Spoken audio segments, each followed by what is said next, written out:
Hey there, this is Kat. And today I have a very, very special guest, Elzie Flenard. And if you looked at the notes, you will see that Elsie is going to have a conversation with me about starting your very own podcast. And we will talk about the ins and outs of it and see if we can give you enough information so that you can think about it or at least get started. So let me welcome Elzie Flenard, who is CEO of Pod Podcast Town. So I'm just trying to warm up to all of this and get him included on there. Give me a second as I do this. Hey, Elsie. Hello, hello, hello. How are you? I am fantastic. How are you? Awesome. Thank you for joining me. I really, really appreciate it. I know we've had a couple conversations about podcasting.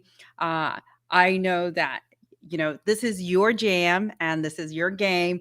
And I love podcasting. And I know that there is a process to it. And I'm sure that when you're working with clients, you probably get a lot of typical questions that hopefully we can address some of those today so that if someone is thinking about it, or if they have, like me, when I started podcasting, I don't know how other people are, I talked about it for like over a year. Like, I'm going to do it. I'm going to do it, And so I'm sure you run across a lot of people that when they meet you, they have said that, right? Oh yeah, I have one person that I worked with that literally, and he would deny this if he knew I was telling you guys this, but it literally took him 3.5 years from the time he mentioned that he wanted to start one to the time he actually did it. It was literally like 4 years. So he'll Oh he'll my gosh. dispute that time length, but it was like 4 years. Okay. So before we get into our conversation, this is just anybody tuning in.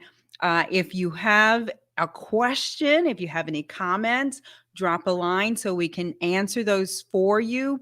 Again, I know this is a hot topic, but if there is anything that you are curious about, while we have Elsie now, and you can ask these questions for free, drop a line and make sure you drop a line in the comments. If there's someone who should be watching this, please tag them.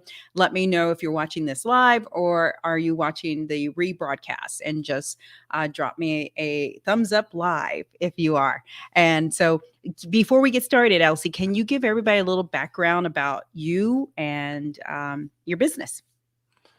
Certainly, I'll give you the abbreviated. It's a long story, guys, but essentially, I grew up in audio. I'm a singer-songwriter since I was a little boy. I am dating myself a little bit, but my first song I recorded on a cassette tape with a Casio keyboard, and so I sort of did the traditional route. Grew up, went to school, went to college, and got married, had some kids, and all the stuff. And I started an internet radio station about 6 years ago and ran across the podcast on accident, fell in love with the medium, and decided that this was going to be my career. So, long story short, quit my day job and started doing my podcast business full time. So, and here we are. Awesome. Awesome. Okay. So let's just start this conversation. So I know that and we're going to use me as a hypothetical, okay? I know when I first started my podcast, the thing I was excited about was you could educate people, you could tell a story, right? Week to week, month to month, however your podcast was going to run. And I was like, okay, that's awesome, especially for industries that really need a little knowledge about what you actually do, right? Are there certain types of industries that are a good fit for podcasting? I mean, do you think that this is for everyone, or are there certain industries? Well, Kat, that is a loaded question, right? And me being the podcast guy, you would expect me to say, like, everybody should have a podcast, right? I Mhm. think there are certain industries that lend themselves better to podcasting. I will say, coaches, consultants, speakers, if you're listening to this and you don't already have a podcast, e- email me. Yep, yep. Because it's just such a cool organic relationship builder, right? And if you're in Yep. any one of those arenas, you're building relationships, right? If you're doing it right. But I will say every business, I made this declaration a few years ago, Kat. I said that in the next 5 years, if you have a business, you will be in the podcasting space.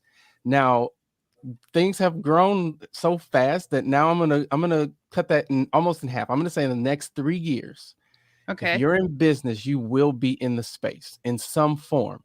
You'll either be hosting a podcast, guesting on a podcast, or advertising slash sponsoring a podcast. You will be in the space in some form. So hopefully that answers your question. So there are Oh certain no. industries that I think that you should host a show. I always recommend that you host and guest on shows because there are advantages and disadvantages to both. But you will be in the space in some form. No, and that's great. And I like that you really narrowed it down a little bit to a segment because, I would say my answer would be it's a great opportunity to create original content. Because me as a marketer and helping businesses in their social media or digital presence, I would say it's great original content that can be sliced and diced, right? Okay, so what are some of the biggest objections people have in starting a podcast? What have you heard? Time is usually the biggest one. People don't think they have time. They don't think they have enough to say. They think that there are too many podcasts already, which is crazy because if you look at the ratio of blogs to YouTube channels, it's not even close. Right. Podcasting hasn't even began to approach the saturation level as those two other channels. So I get that a lot. I think a lot of people too are unsure how to measure the return on investment. Still, Hmm. they're still sort of filling their way around. If I'm going to spend time and money doing this thing, how do I get my return on investment? One of my things is I always say a big one is return on relationship, ROR, which is difficult to measure, right? When you build a relationship with somebody, it may be a year or two, sometimes three before you see that return. But that return on building those authentic, engaged relationships are oftentimes more than we could imagine. So I think those are the biggest objections: is time. People not really understanding how to leverage a podcast to effectively drive sales to their business, and again, not really understanding the nuances on how to use a podcast. Right. And I think one of the things that I personally had my little hesitation was, am I going to have enough content? Right? Am I personally going to have enough content to entertain, enlighten, or educate my marketplace? And at the end of the day, yeah, I have I have a ton of content because basically, for my frame of reference, is a lot of times will bring on speakers, right? Guests, and it's their content that I want to share because they are influencers in their market space, or they have really great information that is going to benefit my audience, right? And then the other thing is a lot of the questions that come up in my one-on-one meetings, and those are things that I just jot down. I'm like, that's good content. Yeah. Kat, can I share a secret? Oh yeah. So here's one thing I didn't include in my 2 minute overview of my life story. So the reason I started my podcast was because I wanted to learn more about business. I Hmm. knew that if I were to email a successful business owner and say, "Hey, successful business person, can I pick your brain?" They're not answering that email. So my plan was I didn't have a goal. Like I always preach to people, have metrics, have goal. I didn't have any of that stuff when I started. I Hmm. didn't My only purpose was to learn. And that's what I did. And so to your point, a lot of this is stretching and pulling yourself along the journey as well, because you're bringing people on your podcast as guests that you actually want to learn from and that you can grow from. So that's a sort of a cheat code. Yep. For example, I want to learn more about history. So maybe I start a podcast about history so that I can bring on historians and they can teach me along with the audience about history and how to think about it. So that's just a little cheat code for free. Yeah. And so let me do a little shout out to some people who have stepped in and joined and made some comments. Yolitha, thank you for joining. I appreciate it.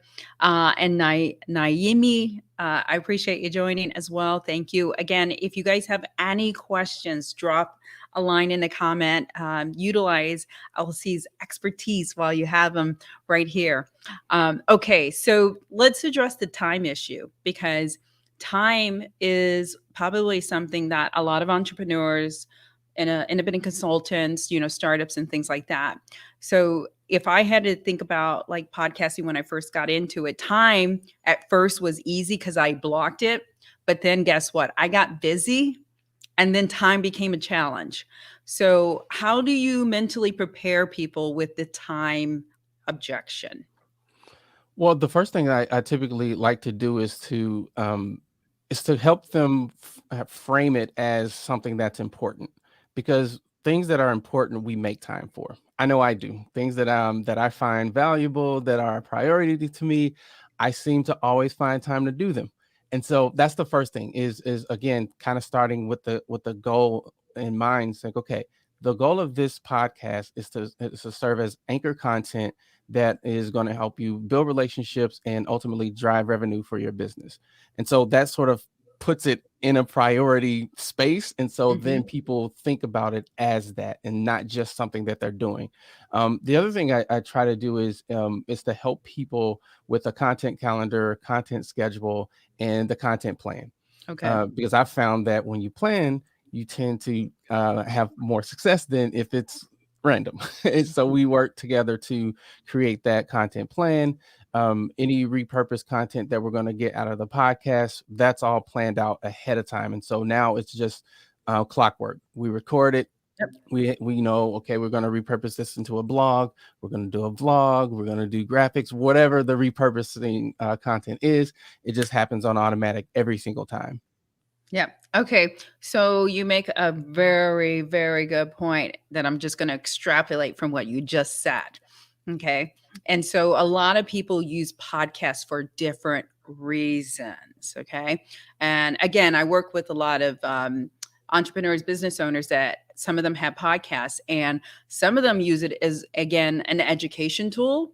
Okay. As a creative tool, and as a lead gen tool. So those are the three I think I've come across for different people who are using podcasts. Are there any other things that people are using podcasts besides those three? I don't know if those are the three common or what you have come across.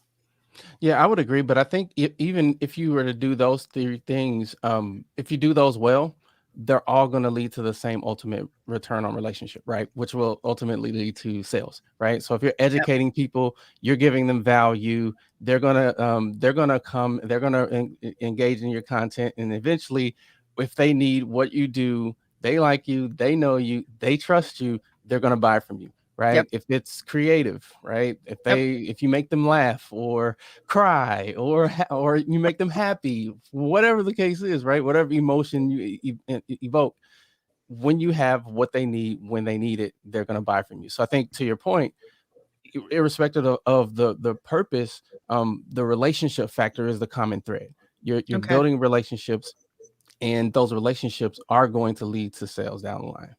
Yep. Okay. So we have a question from Pamela Bain. Pamela Bain asks, "How do you measure the ROI?" ROI. So, I mean, ROI is different for everyone, right? It's different for everyone. So it's not always a financial number, you know. So how do you teach your clients to measure ROI, or how do you prepare them to gauge that? Yeah, and my famous answer, Kat, is it depends, right? For example, let's say a client comes to me and they say, Elzie, I have almost zero social presence, but I kind of think my followers might be on Facebook. Okay. So our goal is to increase engagement on Facebook. All right. So we might do a podcast that is edutainment. I heard a couple of people using that word. Yeah. It's educational and it's entertaining, because ultimately we want people to engage on Facebook. And so in the show, we might actually design it so that it's educational in one segment, and then the next segment is just goofy fun. Right. And so even when we're designing the show, we're designing it with the end in mind. And ROI is just really understanding what your metric is, how we're going to measure this thing, right? And so if our metric is engagement on Facebook, then that's how we know, right? If Yep. we put out the first 4 episodes and we still don't have any engagement, guess what? Our ROI is not very good. If we put out the first 4 and now people are liking, they're commenting, they're sharing, now we have a reference and a baseline, and now we can grow from there. So I think to answer your question is the first step in ROI measurement is having the metric, having the goal, Yep. and then you want to adjust the show and adjust the things that you're doing on the marketing side to feed into that metric or their goal. Yeah. And I'm going to help you a little bit with this too, because again, I have a podcast. The longer my podcast is out there, the more exposure it gets. So I have one podcast that's about sales, how to close, that has just hit it. It's over the top. And my assistant who monitors and gives me the metrics on my podcast, she's like, "Oh my God, Kat, why is this one doing so well?" And I go, "That is a great question. But next time you need to tell me this one's doing so well so I can do more of it, because if you see, I think you can analyze podcasts or anything, any metrics you can overanalyze. But if you can see by analysis that some podcasts are doing better than others, that's a sign like, hey, you should be doing more of those because people love that and they want more, And for me, the ROI for me is that people are that I see the numbers, people are downloading and people are listening or tuning in, because I don't need the gratification to know that is it going to convert or, anything like that. Because again, I'm an educator and I love educating. So for me, that's my gratification that, oh my God, that one got 100 downloads or 1,000 downloads, whatever. So I'm happy with that, and I think for ROI in that frame of reference, everybody is different. For some people, it's important. For some people, it's not, So I think people that think about what they're doing and if they want to get into podcasting, they should keep that in mind, that not everything you do has to have like this immediate gratification, right? No immediate gratification. That sometimes that when you put these things out there and a podcast lives out there in that universe forever, right? Forever. That's the cool thing about it, right? I have a Yeah. legacy now. Yeah, and I think for me, a lot of times, people tell me all the time that they either heard something I said on a show that I did years ago, or they'll tell me that, hey, I get your emails, right? That's one of the low hanging things that Yeah. that you do when you have a podcast is every episode you want to send it out to your email list, and they'll bring up things that I mentioned in podcasts, and I'm like, I don't even remember that I said that, but thank you for listening. So you're definitely right. It's sometimes it's a bit elusive, but I think again when you have that in your end goal in mind, that's what you measure. Yeah. Okay. So this is a really, really good question. If someone's thinking about a podcast, so can you give a frame of reference of time commitment? And I know in the beginning to create a podcast is there's more time in the upfront, right? So just to give people an idea, like financial commitment, estimate, broad base, and time commitment, and is this a DIY opportunity or should they get a mentor? You know what I mean? So can you kind of wrap that around? Well, that is a super loaded question because because it depends, right? And again, I always tell people start with the why and the end goal in mind. Because if it's a hobby, then maybe no, you don't want an agency, right? Or you Yep. don't want to farm that out. Maybe you want to do it yourself because you want the experience of the journey and doing everything yourself. If it's for a business, maybe you consider hiring a strategist, somebody who can shorten the learning curve and do some of the things for you because you want to spend time running your business. So I think, again, starting with the end in mind, understanding, okay, here's why I'm doing this podcast, because that why is going to carry you when you get to about episode, I don't know, 9 or 10, you realize that this is a lot of work. Your why is going to carry you through that. And also just really understanding that your why is going to determine what you put into it as well, Yep. right? If it's just for fun, you don't want to spend a ton of time doing it Right. because you might still have a day job or other things that you want to do. But if it's for your business, then maybe you want to spend a little bit more time on the strategy, on sourcing guests and making sure that you're strategic about who's on the show, what you do after the show, and things like that. So the broad answer to your question is it really does depend. But when you understand why you're doing it, what your budget is, that will determine how much time you put into producing it and what you decide to contract out, if anything. Okay. So I have two questions and I want to make sure I say them so I don't forget it. Okay. Just because, you know, I'm old like that. So I want to make sure I say them, but don't answer them both. Okay. I just answer one and then the other. Okay. Can I But choose which one? don't forget the questions because don't be old like that too. Okay. Okay. Got it. Okay. So one of the questions is, because I'm about consistency, because in social media we have to have consistency, right? And digital marketing, you have to have consistency, and marketing, so what is the appropriate consistency that in your belief, and is there a standard, consistency, 1 week, 2 weeks, monthly, whatever? Okay. And then the second question I have is, I know when I'm on Zoom calls, okay, it drives me nuts when some people don't have a mic, because I can't hear them. So can you address equipment, especially if they hire someone or if they don't? Okay. So the first question first, though. I like weekly Okay. because it's a really good cadence on people expecting, okay, every Tuesday the show's going to come out. I have some clients that do bi-weekly, which is also fine. But I would say if you're going to do it bi-weekly, make sure you have some repurposed content that you can use in the off weeks, and be really intentional about what content you're putting out the weeks you don't have a new episode. Okay. In terms of, some people do monthly. I don't like monthly. It's a little long. Their attention spans are short, and so they might forget about the show. So I would say weekly or bi-weekly, but I prefer weekly. Okay, great. That's awesome.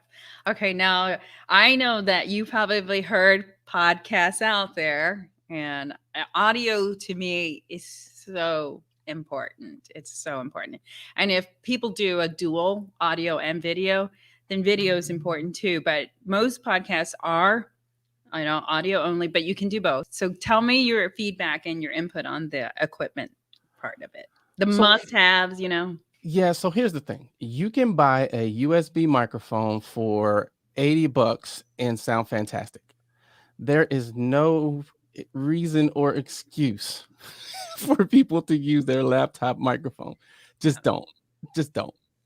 You can actually, there's a headset you can buy from Amazon for $40 and you'll sound solid. So at least do that. If you're going to guest on somebody's podcast, please, for the love of everybody that has to listen to it, at least get a headset. Yeah. Yeah. I would have to agree, because I would say that, again, I have a lot of meetings on Zoom, and when I encounter someone on the Zoom and they don't have a mic, or they don't eliminate the noise, with a headset or something, is annoying, because I can barely hear them, and I don't want to be like, I can't hear you. Hey, it's not because I'm old. It's because your audio is really bad. Yeah, and it detracts from the content, right? And the conversation. So Yes, I would agree. Okay. Do you have any favorite podcasts that you follow? people ask me that all the time, and I used to listen to a lot of podcasts for fun, but I don't listen to a ton of podcasts for fun anymore because it's Because you kind of do my it. everyday. Like, I'm listening to them all through the day. But Mhm. I do like John Lee Dumas's podcast, Entrepreneur on Fire. He was Oh, one of yeah. the first podcasts that I started listening to. So I love JLD. Pat Flynn is another one that I love. Yep. Any of the podcast about podcasts. Yep. I like to listen to, just because I like to stay on top of things that are happening in the industry and what other people in the field are doing. But I would say those are my top two. Okay. I got to meet Pat Flynn. He signed a book for me. Nice. Yeah, I was so excited when I met him. And that was at it was at a MIC, Military Influencers Conference. It was prior to the pandemic. So that was really, really awesome. Okay, as we wrap this up, Elsie, is there anything I didn't ask you that I should have asked you that you probably need to speak about in regards to people starting a podcast?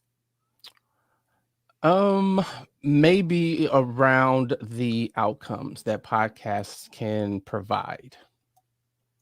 Okay.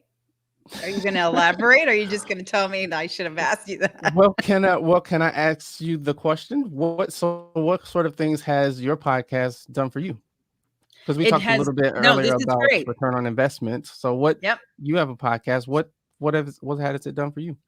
Okay. And I love the question. And I love that you threw it right back at me. I love that. Okay. So I can tell you hands down, it's created credibility. Okay. I get a lot of followers. So I have a lot of LinkedIn followers. I have a lot of YouTube followers. And here recently, now on my podcast channel, I'm getting a lot of now reviews and followers.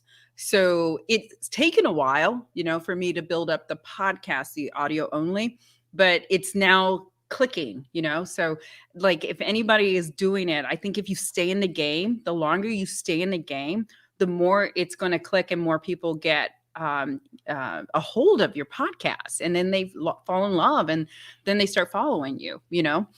So for me, the big wins are I'm a marketer and I have to come across as I know what I'm doing. So when I put my podcast out there, it really does build my credibility of, damn, she knows what the hell she's talking about, right? I can't poo-poo her. So I'm sure you probably hear that then.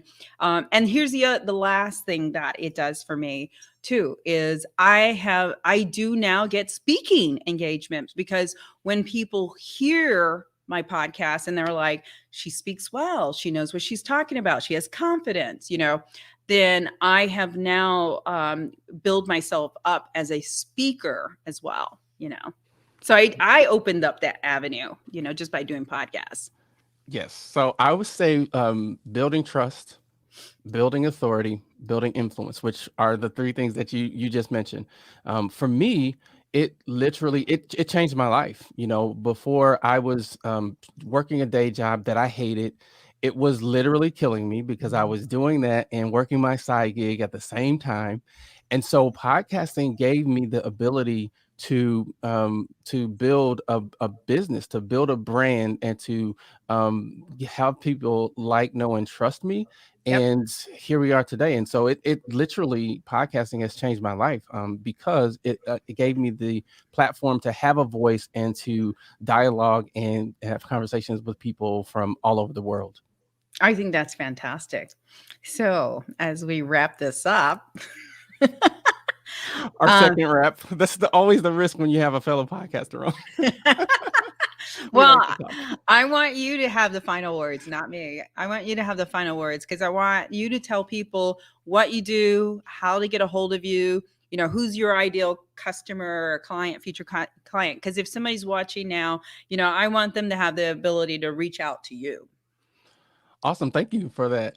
So we are a full service agency. So we help folks from everything from launching the show to managing the show to generating leads with your podcast. And the easiest way to reach out to me, because I'm always on my phone, is via email at mayor@podcasttown.net. Yeah, I've also included your website link on the little ticker too. Isn't that cool graphics? And I'm an amateur. So StreamYard, if you're interested. Okay. Well, I want to say thank you so much, Elzie. It was a pleasure to have you. I appreciate it. I know you're a busy guy, and I know that, to extend a half hour of your day to us is absolutely fabulous. And I'm so very, very thankful. And I hope that all of my followers appreciate it and that they're very thankful. And I want to also thank my followers and anybody who's tuning in or tunes in later, because I get a lot of people after the fact. It's a Friday. So this is new for me at 11 a.m. So thank you. I appreciate it. Thank you. It was a blast. And anytime, anytime. Okay, so let me see how I do all this, because I'm gonna let Elzie go as I wrap this up. Thank you so much. And again, thank you for watching. I appreciate it. And just a little side note, in case you've missed me or you haven't caught my live, I'm starting this up again. It's every Friday, 11 a.m. And I hope to bring on a lot of guests that are influencers or can really have an impact on your business. So please tune in, please follow me so that you can get more information about how to stand out and grow your business. You got this.